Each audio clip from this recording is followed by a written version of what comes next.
اپنی زبان کی حفاظت کرو۔ حضرت بلال رضی اللہ تعالیٰ عنہ جنہوں نے اس زبان سے خدا کی وحدانیت کا اقرار کیا، محمد رسول اللہ صلی اللہ علیہ وسلم کی رسالت کا اعتراف اور اقرار کیا، ایمان لے آئے، لیکن کفار بہت ستا رہے تھے۔ کبھی ابو جہل مار رہا تھا تو کبھی ابو لہب مار رہا تھا، کبھی ابو سفیان کی باری آ رہی تھی تو کبھی ابو قمیط بن امیت مکے کی وادیوں میں گھسیٹتا تھا، کبھی گرم گرم ریگستان پر لٹا دیا جاتا تھا، ابلتے ہوئے جوالا مکھی کی طرح پھٹتے ہوئے ریت پر حضرت بلال کو جسم ننگا کر کے کپڑے اتار کر کے لٹا دیا جاتا اور سینے پہ بڑے بڑے پتھر رکھ دیے جاتے۔ کبھی ابو جہل کوڑا مارتا تو کبھی ابو لہب کوڑا مارتا، لیکن ہائے رے زخم کھانے کے بعد بھی، ہائے رے گرم ریت کی تپش اور گرمی کو برداشت کرنے کے بعد بھی، ہائے رے پتھروں کے چٹان کے وزن کو برداشت کرنے کے بعد بھی، ایک ایک آہ اور سسکی کے درمیان بلال کی زبان سے جو جملہ نکلتا تھا۔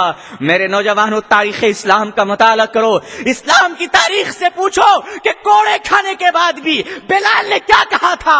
مدینے اور مکے کی تاریخ تمہیں چیخ چیخ کر کہے گی کہ بلال کے جسم پر کوڑے پڑتے تھے اور زبان سے آواز آتی تھی، احد احد احد، اللہ ایک ہے، اللہ ایک ہے، اللہ ایک ہے۔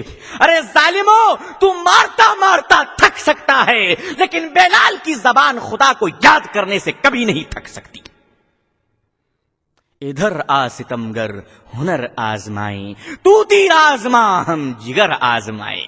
ابو جہل کوڑا آزماتا تھا، بلال عشق الہی آزماتے تھے۔ ابو لہب ظلم و ستم کو آزماتا تھا، بلال عشق رسول آزماتے تھے۔ دیکھا مسلمانوں نے کہ بلال کے جسم پر بڑا ظلم ہو رہا ہے، مسلمانوں کو بڑا ترس آیا، آ کر کہنے لگے بلال مان لو نا ان کی باتوں کو، دل سے نہ صحیح زبان سے، تم دل سے اللہ کو مانتے رہو، لیکن ان کے ظلم و ستم سے چھٹکارا پانے کے لیے وقتی طور پر ان کی باتوں کو مان لو۔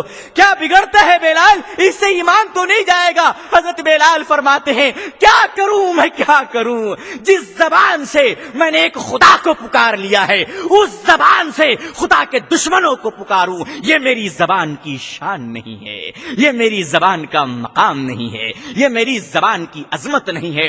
حضور صلی اللہ علیہ وسلم کے غلاموں کا یہ عالم تھا کہ کوڑا کھاتے تھے، سر کٹاتے تھے، مگر اپنی زبان کی توہین نہیں ہونے دیتے تھے۔ آج کا مسلمان 1.25 روپے میں فاتحہ بکتے ہیں، 1.5 روپے میں ایمان بکتا ہے، تھوڑا بہت مل جائے تو پورا قرآن بک جاتا ہے۔